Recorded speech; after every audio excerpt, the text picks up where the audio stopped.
2027 ഫെബ്രുവരിയിൽ നടക്കുന്ന CBSE board എക്സാമിന് മാത്സിന് A1 ആഗ്രഹിക്കുന്ന ഒരാളാണ് നിങ്ങളെങ്കിൽ this road map video is for you. Hi guys, my name is Shamil. ഞാൻ നിങ്ങളുടെ എജ്യൂപോർട്ടിലെ മാത്സ് ഫാക്കൽറ്റിയാണ്. നമ്മൾ എങ്ങനെ പഠിച്ചാലാണ് നമുക്ക് +2 മാത്സിൽ A1 ഗ്രേഡ് സ്വന്തമാക്കാൻ കഴിയുക? ഏത് രീതിയിൽ പഠിക്കണം, എങ്ങനെ ചോദ്യങ്ങൾ ചെയ്യണം, ഏതൊക്കെ ചാപ്റ്റേഴ്സ് ഫോക്കസ് ചെയ്തുകൊണ്ട് പഠിക്കണം, എങ്ങനെയായിരിക്കണം നമ്മുടെ ഒരു മന്ത്ലി റുട്ടീൻ വരേണ്ടത് എന്നുള്ള കാര്യങ്ങൾ കൃത്യമായി പറഞ്ഞു തരുന്ന റോഡ് മാപ്പാണിത്. നിങ്ങൾ വീഡിയോ അവസാനം വരെ കാണുക. ആൻഡ് നിങ്ങൾക്ക് ഇത് യൂസ്ഫുൾ ആണ് എന്ന് തോന്നുകയാണെങ്കിൽ നിങ്ങൾ സേവ് ചെയ്ത് വെച്ച് നിങ്ങളുടെ ഫ്രണ്ട്സിന് കൂടി ഷെയർ ചെയ്യുക.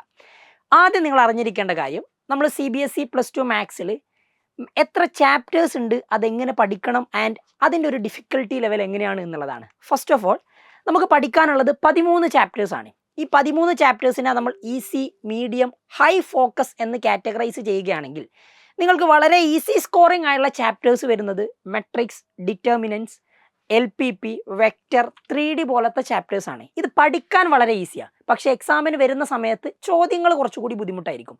അപ്പം നിങ്ങൾക്ക് കുറച്ചുകൂടിയും ഈസി ആയിട്ട് പഠിക്കാൻ പറ്റുന്നതും മാർക്ക് സ്കോർ ചെയ്യാൻ പറ്റുന്നതുമായുള്ള ചാപ്റ്റേഴ്സ് ആയിട്ട് നമുക്ക് ഈ 5 എണ്ണത്തിനെ കൺസിഡർ ചെയ്യാം. പഠിക്കാൻ സിമ്പിൾ ആയതുകൊണ്ട് നമുക്ക് കൺസെപ്റ്റ് ഈസി ആയിട്ട് ക്ലിയർ ചെയ്യാൻ പറ്റും. പിന്നെ അതെങ്ങനെ ഈസി സ്കോറിംഗ് ചാപ്റ്റേഴ്സായി, ചോദ്യങ്ങൾ ടഫാണെങ്കിൽ അതിനുള്ള അടുത്ത മെത്തേഡ് ഞാൻ പറഞ്ഞുതരാം, എങ്ങനെ ഈ ചാപ്റ്റേഴ്സിൽ നിന്ന് ഈസി ആയിട്ട് മാർക്ക് സ്കോർ ചെയ്യാം എന്നുള്ളത്. രണ്ടാമത്തത് ഒരു മോഡറേറ്റ് ചാപ്റ്റേഴ്സ് ആയിട്ട്, അതായത് കോൺസെപ്റ്റ് കുറച്ചുകൂടി ഒന്ന് ലെവലപ്പ് ആകുന്ന ചാപ്റ്റേഴ്സ് ആയിട്ട് നമുക്ക് relations and functions, inverse trigonometric functions, application of integrals, അതേപോലെ പ്രോബബിലിറ്റിയും കൺസിഡർ ചെയ്യാം. ഈ 4 ചാപ്റ്റേഴ്സ് ഒരു മോഡറേറ്റ് ലെവൽ ചാപ്റ്റേഴ്സ് ആണ്. ഓക്കെ, ആൻഡ് നിങ്ങൾ ഹൈ ഫോക്കസ് കൊടുത്തുകൊണ്ട് പഠിക്കേണ്ട ചാപ്റ്റേഴ്സ് ആണ് continuity and differentiability, application of derivative, integrals, differential equation. ഈ 4 ചാപ്റ്റേഴ്സും കാൽക്കുലസിൻ്റെ അണ്ടറിൽ വരുന്നതാണ്. അപ്പോൾ ഇങ്ങനെ നമുക്കൊരു നമ്മളെ ചാപ്റ്റേഴ്സിന് ഇങ്ങനെ കാറ്റഗറൈസ് ചെയ്തിട്ടുണ്ടെങ്കിൽ നമുക്ക് easy scoring chapters, moderate chapters, high focus chapters എന്ന് വേർതിരിച്ചെടുക്കാം. ആൻഡ് ഇതിങ്ങനെ വേർതിരിച്ചത് കൊണ്ടോ അല്ലെങ്കിൽ ഇങ്ങനെ കണ്ടതുകൊണ്ടോ പ്രത്യേകിച്ച് കാര്യമൊന്നുമില്ല. ഈ ചാപ്റ്റേഴ്സിൽ നിന്ന് എങ്ങനെ നമ്മൾക്ക് മാർക്ക് സ്കോർ ചെയ്യാം എന്നുള്ള കൃത്യമായിട്ടുള്ള ഒരു റോഡ് മാപ്പാണ് ഞാൻ നിങ്ങൾക്ക് പറഞ്ഞുതരാൻ പോകുന്നത്. നിങ്ങളിവിടെ എഴുതിയ കാര്യങ്ങളെല്ലാം അങ്ങനെ അങ്ങ് പഠിച്ചു വെക്കൊന്നും വേണ്ട. ഞാൻ പറയുന്ന കാര്യങ്ങൾ നിങ്ങൾ ശ്രദ്ധിക്കാം. ഞാനിപ്പോൾ പറഞ്ഞല്ലോ, ഈസി സ്കോറിംഗ് ചാപ്റ്റേഴ്സ് എന്ന് പറയുന്നത് നമുക്ക് പഠിക്കാൻ ഈസിയാണ്, പക്ഷെ അത് എങ്ങനെ ഈസി സ്കോറിംഗ് ചാപ്റ്റേഴ്സ് ആക്കാം എന്നുള്ളത് നിങ്ങൾ ഈ കാര്യങ്ങൾ കൃത്യമായിട്ട് ഫോളോ ചെയ്തിട്ടുണ്ടെങ്കിൽ മാത്രമേ പറ്റൂ. അതേപോലെ തന്നെ ഈ ചാപ്റ്റേഴ്സിൽ നിന്നൊക്കെ നിങ്ങൾക്ക് മാർക്ക് സ്കോർ ചെയ്യാം. എല്ലാ ചാപ്റ്റേഴ്സും മാർക്ക് സ്കോർ ചെയ്യാൻ നമുക്ക് ഈസി ആയിരിക്കണം. അതിനുള്ള ഒരു നിങ്ങൾ ചെയ്യേണ്ട, അല്ലെങ്കിൽ മാർക്ക് മാക്സിമൈസ് ചെയ്യാൻ വേണ്ടി നിങ്ങൾ ശ്രദ്ധിക്കേണ്ട കാര്യങ്ങളാണിത്. ആദ്യത്തെ കാര്യം, നിങ്ങൾ NCERTയിലുള്ള ചോദ്യങ്ങൾ, exercise including miscellaneous completely solve ചെയ്തിരിക്കണം. NCERT നമ്മൾ ഫോക്കസ് ചെയ്യുന്നത് കൺസെപ്ച്വൽ ക്ലാരിറ്റിക്ക് വേണ്ടിയിട്ടാണ്. ഒരു ചാപ്റ്ററിൻ്റെ കൺസെപ്റ്റ് നിങ്ങൾക്ക് പ്രോപ്പറായിട്ട് മനസ്സിലാകാൻ NCERT നിങ്ങൾ കംപ്ലീറ്റ്ലി റീഡ് ചെയ്തുകൊണ്ട് പഠിക്കുക, NCERT ബേസ് ചെയ്തുകൊണ്ട് പഠിക്കുക. ആൻഡ് NCERTയിലുള്ള എക്സാമ്പിൾസും എക്സസൈസും എന്തായാലും സോൾവ് ചെയ്ത് പഠിക്കണം. അത് നിങ്ങൾക്ക് കൂടുതൽ കൺസെപ്ച്വൽ ക്ലാരിറ്റി തരും. രണ്ടാമത്തെ കാര്യം, പ്രീവിയസ് ഇയർ ക്വസ്റ്റ്യൻസ് നിങ്ങൾ എന്തായാലും ഒബ്സർവ് ചെയ്യണം. അതെന്തിനെന്ന് ചോദിച്ചിട്ടുണ്ടെങ്കിൽ നമ്മുടെ ക്വസ്റ്റ്യൻ പാറ്റേൺ എങ്ങനെയാണ് എന്ന് മനസ്സിലാക്കാൻ പ്രീവിയസ് ഇയർ ക്വസ്റ്റ്യൻസ് ആണ് ഏറ്റവും ബെറ്റർ. ഓക്കെ, മൂന്നാമത്തെ കാര്യം, നിങ്ങൾ ഗൈഡുകൾ റെഫർ ചെയ്യണം. വെറുതെ NCERT മാത്രം പഠിച്ച് PYQs മാത്രം പഠിക്കണ്ട. നിങ്ങൾ ഒരുപാട് ഗൈഡുകൾ ഇപ്പോൾ നമുക്ക് അവൈലബിൾ ആണ്. അപ്പോൾ ഗൈഡുകൾ എന്നുള്ളത് കൊണ്ട് ഞാൻ ഉദ്ദേശിക്കുന്നത് ഒരുപാട് ക്വസ്റ്റ്യൻസ് എക്സ്ട്രാ ചെയ്യുക എന്നുള്ളതാണ്. ഗൈഡുകൾ ചെയ്യുന്നതോടുകൂടി നിങ്ങൾക്ക് ഒരുപാട് എക്സ്ട്രാ ക്വസ്റ്റ്യൻസ് കിട്ടും. ആൻഡ് നിങ്ങൾ ചെയ്യുന്ന കാര്യങ്ങളെപ്പറ്റി കൂടുതൽ ഐഡിയ നിങ്ങൾക്ക് ക്ലിയർ ആയിട്ട് വരും. അപ്പോൾ ഈ 3 കാര്യങ്ങളാണ്, NCERT വേണം, ഗൈഡുകൾ വേണം, PYQ വേണം, നിങ്ങളുടെ മാർക്ക് മാക്സിമൈസ് ചെയ്യാനുള്ള 3 പ്രധാനപ്പെട്ട കാര്യങ്ങൾ. അടുത്തത്, നിങ്ങൾ പഠിക്കുന്ന സമയത്ത് നിങ്ങളുടെ ഒരു സ്റ്റഡി റുട്ടീൻ എങ്ങനെ ആയിരിക്കണം എന്ന് ചോദിച്ചാൽ, മാത്സിൻ്റെ കേസിലാണ് നിങ്ങൾ ഡെയിലി ഒരു 10 to 15 പ്രോബ്ലംസ് സോൾവ് ചെയ്തിരിക്കണം. ഒരു 10-15 പ്രോബ്ലങ്ങൾ നിങ്ങൾ എന്തായാലും സോൾവ് ചെയ്തിരിക്കണം. രണ്ടാമത്തത്, വീക്ക്ലി നിങ്ങൾ ഒരു റിവിഷൻ ഡേക്ക് വേണ്ടി മാത്രം ഒരു ദിവസം നിങ്ങൾ മാറ്റി വെക്കണം. വീക്ക്ലി ഒരു റിവിഷൻ ഡേ. അതിപ്പോൾ ഒരു ചാപ്റ്റർ ആകണമെന്ന് നിർബന്ധമല്ല.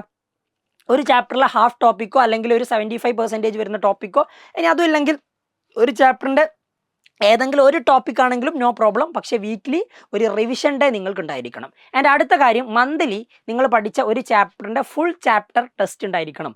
അപ്പോൾ നമ്മൾ നോക്കുന്ന സമയത്ത് ഈ ജൂൺ മുതൽ ഫെബ്രുവരി വരെ അതിന് മാത്രം സമയമല്ലല്ലോ, ഒരു 6 മാസമല്ലേ ഉള്ളൂ. അപ്പോൾ ചില മാസങ്ങളിൽ നിങ്ങൾ 2 അല്ലെങ്കിൽ 3 ചാപ്റ്റേഴ്സിൻ്റെ ടെസ്റ്റ് ചെയ്തേണ്ടി വരും. ഓക്കെ, ചിലപ്പോൾ ഒരു മാസം 3 ചാപ്റ്റേഴ്സിൻ്റെ ടെസ്റ്റ് നിങ്ങൾ എഴുതിയിട്ടുണ്ടെങ്കിൽ നിങ്ങൾ എങ്ങനെ പഠിച്ചു തീർക്കുന്നോ, ഒരു 4-5 മാസം കൊണ്ട് പഠിച്ചു തീർക്കുകയാണെങ്കിൽ നിങ്ങൾക്ക് 5 മാസം കൊണ്ട് ആ ചാപ്റ്റേഴ്സിൻ്റെ ഒക്കെ ഒരു റിവിഷൻ ടെസ്റ്റ് നിങ്ങൾ എഴുതിയിരിക്കണം. ഓക്കെ, ചോദ്യങ്ങൾ നിങ്ങൾ തന്നെ അറേഞ്ച് ചെയ്തുകൊണ്ട് നിങ്ങൾക്കൊരു ടെസ്റ്റ് ചെയ്താവുന്നതാണ്. ഓക്കെ, അടുത്ത കാര്യം, നിങ്ങൾ പ്രാക്ടീസ് ചെയ്യുന്ന സമയത്ത് ഞാൻ പറഞ്ഞു PYQs ഒബ്സർവ് ചെയ്തിട്ടുണ്ടെങ്കിൽ ക്വസ്റ്റ്യൻ പാറ്റേൺ നമുക്ക് മനസ്സിലാവും. നിങ്ങൾക്ക് MCQ ക്വസ്റ്റ്യൻസ് ഉണ്ടാവും, കേസ് സ്റ്റഡി ക്വസ്റ്റ്യൻസ് ഉണ്ടാവും, ഷോർട്ട് ആൻസർ ക്വസ്റ്റ്യൻസ് ഉണ്ടാവും, ലോങ് ആൻസർ ക്വസ്റ്റ്യൻസ് ഉണ്ടാവും. നിങ്ങൾ അതിന് ഇൻവെസ്റ്റ് ചെയ്യേണ്ട ടൈം MCQന് നിങ്ങൾ പഠിക്കുന്ന സമയത്തിൻ്റെ ഒരു 20% കൊടുക്കുക. MCQ ചോദ്യങ്ങൾ റിപ്പീറ്റ് ചെയ്ത് വരുന്ന ഒരുപാട് ടൈപ്പ് ഓഫ് ക്വസ്റ്റ്യൻസ് ഉണ്ട്. പാറ്റേൺ കൃത്യമായിട്ട് നിങ്ങൾ PYQs നോക്കി മനസ്സിലാക്കണം. ഷോർട്ട് ആൻസറിനും ലോങ് ആൻസറിനും നിങ്ങൾ 25%ഉം 30%ഉം ടൈം ഇൻവെസ്റ്റ് ചെയ്യുക. ആൻഡ് കൂടുതൽ കുട്ടികളെ കൺഫ്യൂഷൻ ആക്കുന്ന കേസ് സ്റ്റഡി ടൈപ്പ് ഓഫ് ക്വസ്റ്റ്യൻസിനും നിങ്ങളൊരു 25% ടൈം ഇൻവെസ്റ്റ് ചെയ്യണം. അപ്പോൾ ഈ ഒരു ബ്രേക്ക് ഡൗണിൽ നിങ്ങൾ പഠിക്കുന്ന ചാപ്റ്റേഴ്സിലെ ക്വസ്റ്റ്യൻസിനെ അതിൻ്റെ ടൈം അനുസരിച്ച് നിങ്ങൾക്ക് ഡിവൈഡ് ചെയ്യാം. ഓക്കെ, ക്വസ്റ്റ്യൻസ് നിങ്ങൾ പ്രീവിയസ് ഇയർ ഒബ്സർവ് ചെയ്യുക, ഗൈഡുകൾ ഒബ്സർവ് ചെയ്യുക. NCERTയിൽ നിങ്ങൾക്ക് കേസ് സ്റ്റഡി ടൈപ്പ് ക്വസ്റ്റ്യൻസ് ഒന്നും കാണാൻ പറ്റില്ല. അപ്പോൾ കേസ് സ്റ്റഡീസിന് നിങ്ങൾ നല്ല ഇമ്പോർട്ടൻസ് കൊടുത്തുകൊണ്ട് തന്നെ പഠിക്കണം. Okay, ready. ആൻഡ് അടുത്ത കാര്യം, നിങ്ങൾ പഠിക്കുന്ന സമയത്ത് ഏറ്റവും പ്രധാനമായിട്ടും ശ്രദ്ധിക്കേണ്ടത് നിങ്ങളൊരു ഫോർമുല ഷീറ്റ് ക്രിയേറ്റ് ചെയ്യണം എന്നുള്ളതാണ്. ഏത് ചാപ്റ്ററാണോ പഠിക്കുന്നത് ആ ചാപ്റ്ററിന് പെർഫെക്റ്റ് ആയിട്ടുള്ള ഒരു ഫോർമുല ഷീറ്റ് നിങ്ങളുടെ കയ്യിൽ വേണം. ഫോർമുല ഷീറ്റ് ഇല്ലാത്തത് കൊണ്ട് വരുന്ന ഒരുപാട് പ്രശ്നങ്ങളുണ്ട്. ഇനി ഞാൻ നിങ്ങൾക്ക് ഈ എക്സാമിന് മാർക്ക് കുറയാനുള്ള പ്രധാനപ്പെട്ട കാരണങ്ങൾ പറഞ്ഞുതരാം. നോക്കിക്കോ, കോമൺ മിസ്റ്റേക്സ് നിങ്ങൾ വരുത്തുന്നത്, ഒന്നാമത്തത് ഒരു ചോദ്യം എഴുതുന്ന സമയത്ത് സ്റ്റെപ്പുകൾ സ്കിപ്പ് ചെയ്യുന്നത്. ഇത്തവണത്തെ CBSE വാല്യുവേഷൻ്റെ ഒരുപാട് പ്രശ്നങ്ങൾ നിങ്ങൾ കേട്ടിട്ടുണ്ടാവും.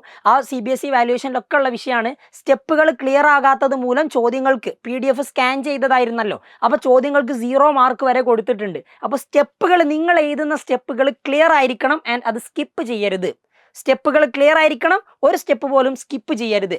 പിന്നെ നമ്മൾ കാര്യം മനസ്സിലാക്കാതെ വെറുതെ നിങ്ങൾ കാണാപ്പാടം മനപ്പാടം മെമ്മറൈസ് ചെയ്ത് ഇങ്ങനെ വെക്കുന്ന ആ ഒരു മെത്തേഡ് നിങ്ങൾ ഒഴിവാക്കണം. കൺസെപ്റ്റ് കൃത്യമായിട്ട് അണ്ടർസ്റ്റാൻഡ് ചെയ്തുകൊണ്ട് തന്നെ പഠിക്കണം. ഇതാണ് നിങ്ങൾ വരുത്തുന്ന അടുത്ത മിസ്റ്റേക്ക്.